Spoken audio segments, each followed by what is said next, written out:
जी अस्सलाम वालेकुम स्टूडेंट्स। हमने कल बैंडेजेस जो है ना वो पढ़ा था।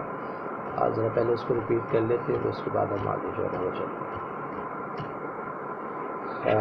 बैंडेजेस की हमने 3 टाइप्स पढ़ी थी, इलास्टिक, इनइलास्टिक और रिजिड टाइप होती है बैंडेज की। और बैंडेज किस लिए जो है ना वो यूज़ की जाती है? बैंडेज जो है ना सपोर्ट प्रोवाइड करने के लिए या प्रेशर प्रोवाइड करने के लिए उस एरिया में, क्योंकि उस एरिया को अगर आप इमोबिलाइज़ करना है या उस एरिया को जो है ना सपोर्ट प्रोवाइड करनी है, तो बैंडेजेस जो है ना वो यूज़ की जाती है। इसमें डिफरेंट टाइप्स की बैंडेजेस थी, जिसमें सबसे पहले था गॉज रोलर। गॉज रोलर जो है ना वो सिंपल फैब्रिक की बैंडेज होती है, और ये लाइट वेट होती है, इसलिए ये इतनी ज़्यादा स्ट्रेंथ प्रोवाइड नहीं कर सकती, प्रेशर या सपोर्ट प्रोवाइड नहीं कर सकती। ठीक है, उसकी कंपैरिजन में एक और बैंडेज जो है ना वो हमने पढ़ी थी मसलिन बैंडेज रोल। और मसलिन मैंने आपको बताया था, ये इसका नाम जो है ना वो मसलिन वो इराक़ के एक सिटी मूसल जो है ना वहाँ से, क्योंकि वहाँ पर सबसे पहले ये मैन्युफैक्चर हुई थी ये फैब्रिक, तो इसलिए इसको मसलिन बैंडेज जो है ना वो कहते हैं। ये मसलिन बैंडेज जो है ये हैवी मटेरियल की होती है, हाई स्ट्रेंथ होती है, तो ये ज़्यादा प्रेशर जो है ना वो एग्जर्ट कर सकती है वुंड एरिया में। ठीक है जी। फिर हमने इलास्टिक बैंडेज पढ़ी थी। अगर हम इन गॉज रोलर या मसलिन बैंडेज रोल जो है, अगर हम इसमें इलास्टोमर जो है ना वो ऐड कर दें, कोई ऐसा पॉलीमर ऐड करें जिसकी इलास्टिक प्रॉपर्टीज़ हों, तो फिर जो है ना वो इलास्टिक बैंडेज जो है ना वो बन जाएगी। फिर ट्रायंगुलर बैंडेज पढ़ी थी। ट्रायंगुलर बैंडेज जो है ना मसलिन बैंडेज से ही बनती है, बस इसमें क्योंकि मसलिन बैंडेज जो है ना वो अनब्लीच्ड हो तो ग्रे होती है, तो अगर आप उसको ब्लीच कर दें तो वाइट कलर की होती है। तो ये ट्रायंगुलर बैंडेज जो है ना ये ब्लीच्ड मसलिन बैंडेज है, और इसको डायगोनल से जो है ना वो कट कर दिया जाता है, मतलब ये राइट एंगल ट्रायंगल जो है ना उसकी बन जाती है। तो ये भी यूज़ की जाती है फर्स्ट एड में। फिर ऑर्थोपेडिक बैंडेज थी बच्चों। ऑर्थोपेडिक बैंडेज जो है ना वो ब्रोकन स्किन और जॉइंट्स वगैरह के लिए जो है ना वो यूज़ की जाती है, इमोबिलाइजेशन और सपोर्ट जो है ना वो प्रोवाइड करती है। इसमें जो कास्ट मटेरियल यूज़ की जाती है वो प्लास्टर ऑफ पेरिस है और फाइबर ग्लास है। फाइबर ग्लास को आप मोल्ड कर सकते हैं थ्रू केमिकल रिएक्शन या कूलिंग इफेक्ट से, और प्लास्टर ऑफ पेरिस जो है ना एक्चुअली ये जिप्सम है। ठीक है, जब जिप्सम जो है ना हम उसको हीट करते हैं, जिप्सम जो है ना वो डाईहाइड्रेट होता है, ठीक है, कैल्शियम सल्फेट डाईहाइड्रेट, और जब आप इसको हीट करते हैं तो ये इसमें से वाटर मॉलिक्यूल्स जो है ना वो रिमूव हो जाते हैं, एवेपोरेट हो जाते हैं, तो ये प्लास्टर ऑफ पेरिस बन जाता है। अगेन जब हम प्लास्टर ऑफ पेरिस जो है ना सॉलिड फॉर्म में होता है और ये इम्प्रेगनेट हुआ होता है किसी भी फाइबर पे, तो ये प्लास्टर ऑफ पेरिस जो है ना वो जब इसको अप्लाई करने से पहले थोड़ा सा वेट किया जाता है ताकि जो है ना ये हार्ड हो जाए। तो प्लास्टर ऑफ पेरिस जो है ना इस तरह उस पर अप्लाई किया जाता है एरिया पे। अच्छा जी, इसके बाद जो है ना हमारे पास स्टॉकिनेट बैंडेजेस थी। स्टॉकिनेट बैंडेजेस जो है ना वो जस्ट लाइक सॉक्स है, ठीक है, सीमलेस सॉक्स होती है, या आप इसको कहते हैं ट्यूबुलर बैंडेज है, और इसको हम जो है ना अप्लाई करते हैं before application of plaster of Paris. फिर कास्ट पैडिंग थी। कास्ट पैडिंग वही है, कास्ट मटेरियल्स जो फाइबर ग्लास का होता है या प्लास्टर ऑफ पेरिस का होता है। नेक्स्ट हमने एडहेसिव टेप्स जो है ना वो पढ़ा था, उसमें 2 टाइप्स हैं, एक्राइलेट और रबर बेस्ड टेप्स हैं। एक्राइलेट जो है ना वो उसमें जो बैकिंग मटेरियल यूज़ किया जाता है वो नॉन वोवन होता है या फैब्रिक होता है, ठीक है। इसको सर्जिकल टेप्स में यूज़ किया जाता है क्योंकि इसकी एलर्जी जो है ना इसमें एलर्जिक रिएक्शंस बहुत कम होते हैं, और ये रेजिस्टेंट होता है अगेंस्ट हीट, लाइट और एयर। लेकिन इसमें जो है ना ये वाटर परमिएबल होता है, और वाटर परमिएबल होने की वजह से ये वुंड को जो है ना वुंड एरिया को हाइड्रेशन जो है ना वो ज़्यादा प्रोवाइड नहीं कर सकता, और वुंड से जो एक्सुडेट है उसको वहाँ से एवापोरेट करवा देता है। तो इसको हम कहते हैं ये it's non occlusive in nature. इसमें डिफरेंट स्ट्रेंथ्स आती हैं। अगर आपने हाई स्ट्रेंथ का एक्राइलेट टेप बनानी है तो उसमें रेयॉन टेफ्टा जो है ना वो यूज़ की जाती है।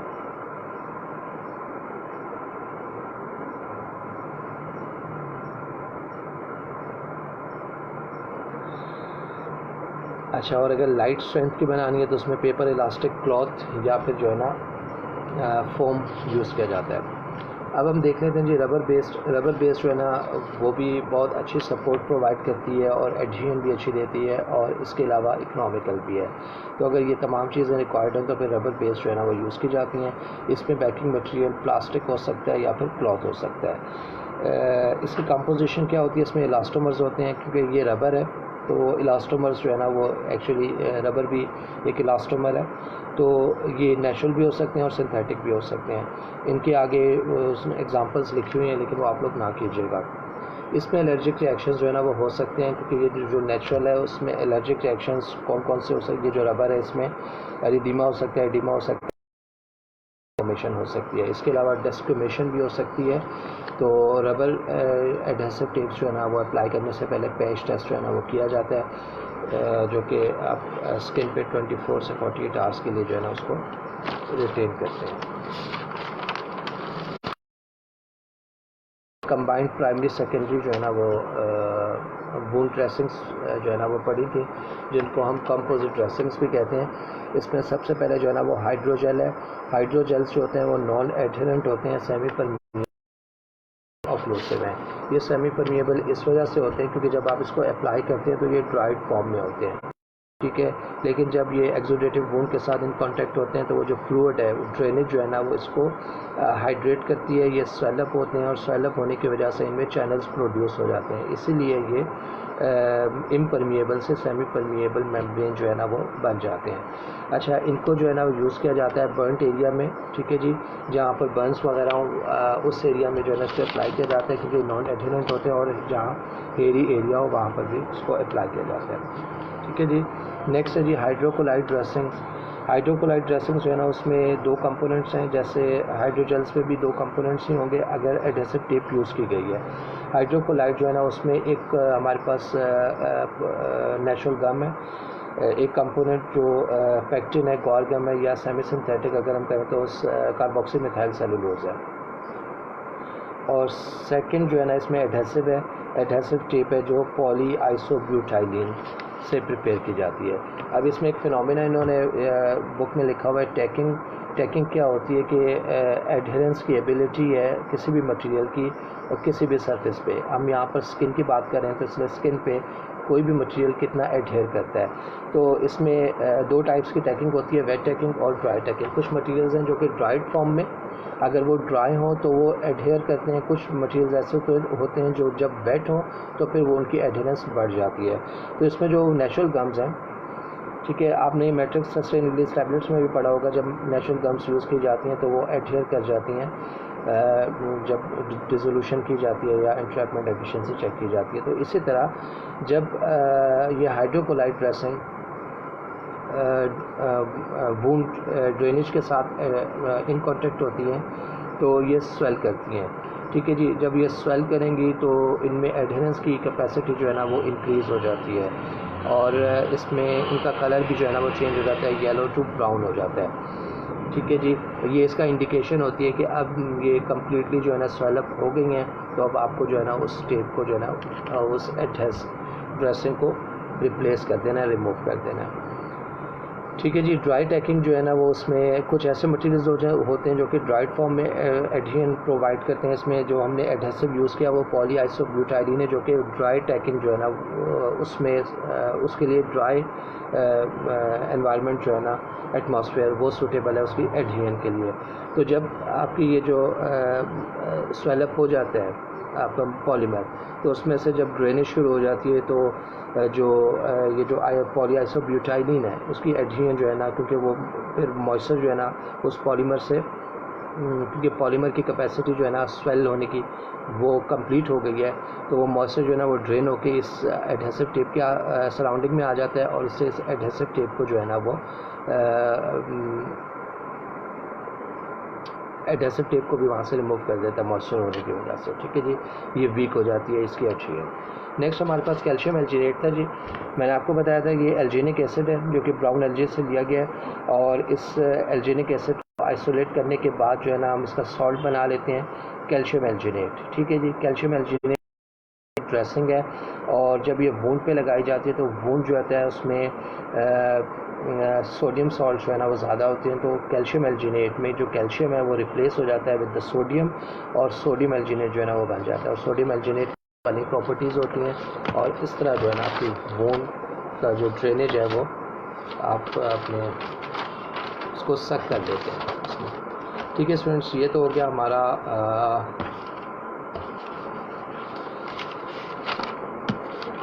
कल का चैप्टर, कल का टॉपिक था।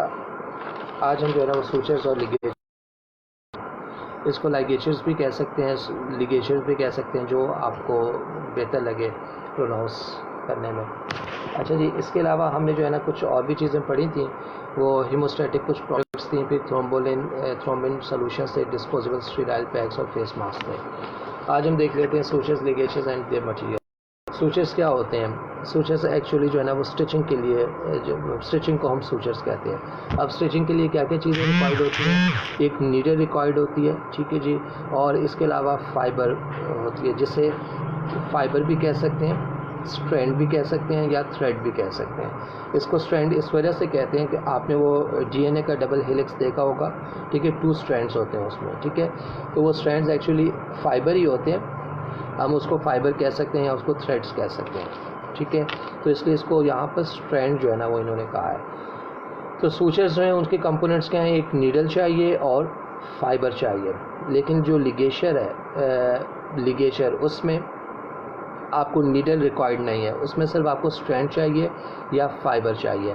अब सूचर्स कहाँ पर यूज़ होते हैं और लिगेचर्स जो है ना वो कहाँ पर यूटिलाइज होते हैं? सूचर्स जो है ना वो जब स्किन रप्चर हो जाए, स्किन की स्टिचिंग करनी हो, ठीक है जी, आउटर स्किन की, या ड्यूरिंग सर्जरी या आफ्टर सर्जरी जो है ना वो स्टिचिंग करनी है, तो हम जो है ना सूचर्स जो है ना वो अप्लाई करते हैं। नीडल और स्ट्रैंड जो है ना वो यूज़ करते हैं। जहाँ पर नीडल और स्ट्रैंड यूज़ नहीं हो सकती, जैसे कुछ ब्लड वेसल्स हैं और आपने ड्यूरिंग सर्जरी अगर वो ब्लड वेसल्स, वहाँ से ब्लड जो है ना वो ड्रेन हो रहा है, तो आपने उस ब्लड की ड्रेनेज जो है ना उसको स्टॉप करना है, तो उसके लिए हम क्या करते हैं कि उस ब्लड वेसल को फोल्ड कर देते हैं, और फोल्ड करने के बाद उसको थ्रेड से जो है ना टाई कर देते हैं। अब इसमें नीडल यूज़ नहीं होती, ठीक है, तो इस प्रोसीजर को हम लिगेचर कहते हैं। जिसमें नीडल यूज़ ना हो वो लिगेचर है, और जिसमें जो है ना नीडल यूज़ हो वो सूचर्स हैं। बाकी जो थ्रेड है, फाइबर है, वो तो कॉमन है, दोनों में यूज़ होती हैं। अब हम सबसे पहले सूचर्स देख लेते हैं। सूचर्स एब्जॉर्बेबल होते हैं या नॉन एब्जॉर्बेबल होते हैं, 2 टाइप्स हैं। अब एब्जॉर्बेबल में सिंथेटिक है और नेचुरल है, और नॉन एब्जॉर्बेबल में भी नेचुरल, सिंथेटिक है, ठीक है। अब एब्जॉर्बेबल सूचर्स क्या होंगे? एब्जॉर्बेबल सूचर जो है ना वो प्रोटीन इन नेचर होते हैं, ठीक है। इसमें कोलेजन जो है ना वो प्रोटीन है, जो कि bones, skin, tendon, blood vessels, ligaments या इंटेस्टाइन से ली जाती है, ठीक है। क्योंकि ये प्रोटीन इन नेचर है, तो इसलिए जो प्रोटियोलिटिक एंजाइम्स हैं वो at the site of wound, proteolytic enzymes जो है ना वो इनको डिग्रेड कर देते हैं, इसलिए हम इसको एब्जॉर्बेबल सूचर्स कहते हैं। नॉन एब्जॉर्बेबल सूचर्स मतलब नॉन डिग्रेडेबल सूचर्स, और एब्जॉर्बेबल सूचर्स डिग्रेडेबल सूचर्स, जिसको जो डाइजेस्ट किए जा सकते हैं और प्रोटियोलिटिक एंजाइम्स इन्हें डाइजेस्ट कर सकते हैं। तो जब हीलिंग हो जाती है तो ये सूचर्स जो है ना हम इनको वहाँ से रिमूव नहीं करना पड़ता, ये डाइजेस्ट हो जाते हैं। अच्छा जी, एब्जॉर्बेबल सूचर्स में नेचुरल और सिंथेटिक है। नेचुरल में सर्जिकल गट या कैट गट इसे कहते हैं, ठीक है, ये यूज़ की जाती है। अब ये इंटेस्टाइन है, एक्चुअली कनेक्टिव टिश्यू लिया जाता है फ्रॉम इंटेस्टाइन। इसमें प्लेन 2 टाइप्स की होती हैं, प्लेन या ट्रीटेड। जो प्लेन है उसको टाइप 1 कहते हैं, और जो ट्रीटेड है उसे टाइप C कहते हैं, ठीक है जी।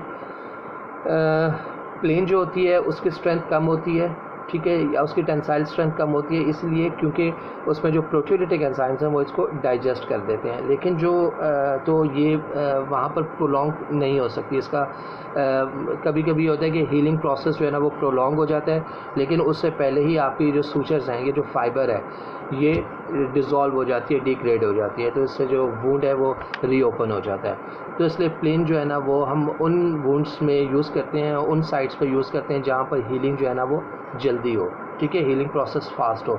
जहाँ पर हीलिंग प्रोसेस फास्ट नहीं है वहाँ पर ट्रीटेड सर्जिकल गट या कैट गट जो है ना वो यूज़ की जाती है। ट्रीटेड कैट गट को हम क्रोमिक गट भी कहते हैं। क्रोमिक इसलिए कहते हैं क्योंकि इसमें क्रोमियम सॉल्ट जो है ना वो ऐड किए जाते हैं, ताकि इसकी जो डिग्रेडेशन है उसको स्टॉप किया जाए, या उसको जो है ना प्रोलॉन्ग किया जाए, ठीक है, डिले किया जाए उसकी डिग्रेडेशन को। तो जो ट्रीटेड है उसकी टेंसाइल स्ट्रेंथ ज़्यादा है, वो प्रोलॉन्ग टाइम के लिए जो है ना स्टे करती है, और ऑलरेडी डिग्रेड हो जाती है, लेकिन जो है ना इसमें थोड़ा सा आपको जो है ना उससे अगर कंपेयर करें तो ये ज़्यादा स्टे कर सकती है। नेक्स्ट हमारे पास है जी सिंथेटिक एब्जॉर्बेबल सूचर्स। इसमें जो है ना हमारे पास एक ही यूज़ होता है जो फेशियल लेटर है, और इसके बाद नॉन एब्जॉर्बेबल सूचर्स हैं। इसकी आपको एक्सप्लेनेशन करने की ज़रूरत नहीं है, बस आप ये याद रखिएगा इसका नाम। इसके बाद नॉन एब्जॉर्बेबल सूचर्स हैं। इसमें जो नेचुरल हैं वो सिल्क है और हैं, और सिंथेटिक नायलॉन, पॉलीएस्टर फाइबर और पॉली ओलेफिन फाइबर्स हैं। इसका भी आपको जो है ना एक्सप्लेनेशन जो है ना वो ज़रूरत नहीं है करने की, क्योंकि ये चैप्टर फिर आपके लिए बहुत ज़्यादा लेंथी हो जाएगा। नेक्स्ट हमारे पास है जी मेटालिक सूचर्स। मेटालिक सूचर्स में दो हैं, सिल्वर और स्टेनलेस स्टील जो है ना वो यूज़ किए जाते हैं। और फिर उसके बाद है जी सर्जिकल नीडल्स। सर्जिकल नीडल्स में आइड नीडल्स हैं और आईलेस नीडल्स हैं। आई नीडल्स क्या होती हैं? आइड नीडल्स ये वो नीडल्स हैं जो कि आप ना वो यूज़ करते हैं स्टिचिंग के लिए, ठीक है, जिसमें एक जो है ना होल होता है, जिसमें आप जो है ना वो जो थ्रेड है या फाइबर है उसमें आप वो उसको यूज़ कर सकते हैं। जो आईलेस नीडल है वो उसमें जो थ्रेड होता है ना विद द नीडल, और ये मैन्युफैक्चरर इसको फिक्स करता है, ये परमानेंटली फिक्स होता है। और जब आप इसको यूज़ कर लेते हैं तो फिर आपको वहाँ से जो है ना इसको कट कर देना होता है फाइबर को, और उसके बाद वहाँ पर एक उसको फाइबर को टाई कर देते हैं। तो ये डिफरेंस है आई नीडल्स और आईलेस नीडल्स में। अच्छा, नेक्स्ट है हमारे पास अदर सूचरिंग टेक्निक्स। उसमें सर्जिकल स्टेपलिंग डिवाइस यूज़ की जाती है, जिसमें स्टेनलेस स्टील जो है ना उसकी स्टेपल्स जो है ना पिन्स वो यूज़ की जाती हैं किसी भी उसको जो है ना स्टिचिंग के लिए, ठीक है। फिर इसके अलावा लाइगेटिंग क्लम्प्स हैं और क्लिप्स जो है ना वो यूज़ किए जाते हैं। अब जो लिगेचर्स हैं उसको जो है ना रिप्लेस कर दिया गया इस लाइगेटिंग क्लैम्प्स या क्लिप्स है, और इसमें जो है ना ये वी शेप्ड स्टील के जो है ना वो क्लिप्स होते हैं। ये मैं आपको आप जो है ना वो याद रख लीजिएगा हेडिंग, क्योंकि ये सूचर से की जो है ना डिफरेंट टेक्निक्स हैं, जिसमें सर्जिकल स्टेपलिंग डिवाइस है और उसके अलावा लिगेशन क्लम्प्स हैं और क्लिप्स हैं। अब आपका ये चैप्टर हो गया कंप्लीट। कल जो है ना हम इंशाल्लाह लास्ट चैप्टर जो है ना वो पढ़ लेंगे, जो एक्सीडेंट एंड एमरजेंसी जो है ना वो डिपार्टमेंट है, उसमें रोल ऑफ फार्मासिस्ट या उसमें कौन से इक्विपमेंट्स या कौन से मेडिसिन जो है ना वो यूज़ होती हैं। नेक्स्ट वीक से स्टूडेंट्स मैं आप लोगों के साथ वो शेयर कर लूँगा व्हाट्सएप पे ना, तो ग्रुप्स मैं बना दूंगा, तो आप लोग जो है ना एक एक चैप्टर जो है ना उसको रिपीट कर दीजिएगा, तो इस तरह आप लोगों की रिवीजन हो जाएगी। ग्रुप में जो है ना मैं प्रेजेंटेशंस रखूँगा और वो प्रेजेंटेशन जो है ना वो जूम पे होंगी, तो आप लोग उसके लिए प्रिपेयर रहिएगा। मैं आप लोगों के साथ वो चीज़ें वो इन्फॉर्मेशन शेयर कर दूँगा। हम ये चैप्टर 15 से स्टार्ट करेंगे, क्योंकि ये आपने रिसेंटली कंप्लीट किया है, तो ये आप लोगों को जो है ना वो रिवाइज़ करना ज़रा ईजी हो। Thank you so much. अल्लाह हाफ़िज़।